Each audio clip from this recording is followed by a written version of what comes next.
Since 2000, the world has been shaken by over 1,700 earthquakes with magnitudes greater than 5. Many of these have occurred around the infamous Ring of Fire, circling the Pacific Ocean.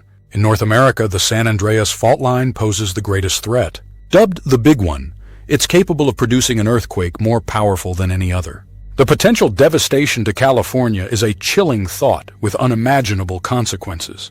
But brace yourself, the Big One is only the start of the story. Scientists have predicted a monumental seismic event for 2030. There's a staggering 70% chance we'll face an earthquake with a magnitude of 6.7 or greater. This quake will strike along the San Andreas Faultline, and its unpredictability is frightening. Unlike smaller tremors, massive earthquakes tend to occur roughly every 100 years. This gives us time to prepare for nature's fury if we act wisely. History has already shown us the damage such events can inflict. Consider the devastating earthquakes that razed San Francisco and other areas in the past. Older buildings, not designed to withstand quakes, will crumble with terrifying ease. Even those that survive the initial shock could still collapse, making them death traps. However, buildings aren't the only danger lurking during quakes.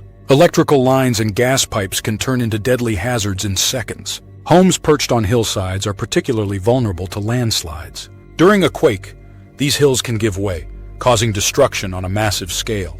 Road infrastructure won't fare much better. Highways and bridges will be ruined, cutting off vital connections. Stockpiling essentials like water and food is crucial, as supply chains could be paralyzed.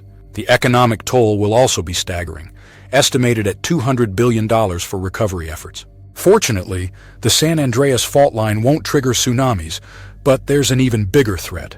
Enter the Cascadia Subduction Zone, a ticking time bomb extending from California to Vancouver. Compared to San Andreas, Cascadia is far more dangerous. This zone can produce a magnitude 9 earthquake, strong enough to devastate entire coastlines. Subduction zones occur when tectonic plates are forced beneath one another. The North American plate and the Juan de Fuca plate are currently locked in a deadly embrace. When these plates finally release, the consequences will be catastrophic. Massive underwater earthquakes from this zone could trigger towering tsunamis.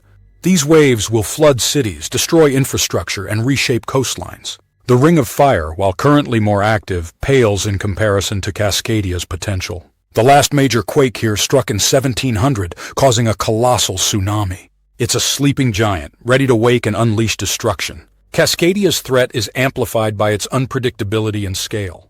The waves from its tsunamis could reach heights of 100 feet in some areas. Unlike San Andreas, which produces inland damage, Cascadia's dual threat makes it far deadlier. The aftermath will include not just structural destruction, but environmental devastation. Salt water from tsunamis will destroy crops, trees, and plants, altering ecosystems. Entire forests could be transformed into ghostly wastelands of dead trees. Earthquake-proof infrastructure is humanity's best defense against such disasters. Modern buildings are designed to withstand massive shocks, offering a glimmer of hope. Advanced warning systems and stricter construction guidelines are being developed. Yet, the Cascadia Subduction Zone remains an enigma, discovered only in the 1970s.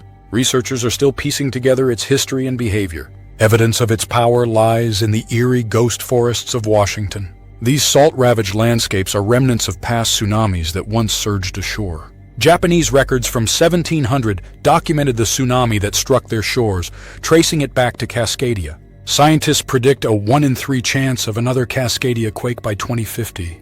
For residents, surviving the quake is just the beginning.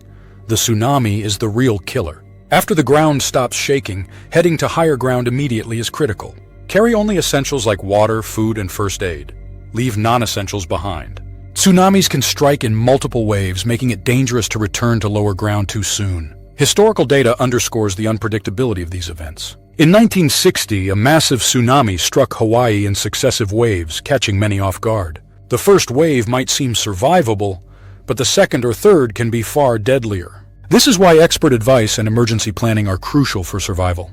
With preparation and vigilance, humanity can endure even the most powerful earthquakes. Let's hope the Cascadia Subduction Zone stays quiet for centuries to come. But if it doesn't, being ready could mean the difference between life and death.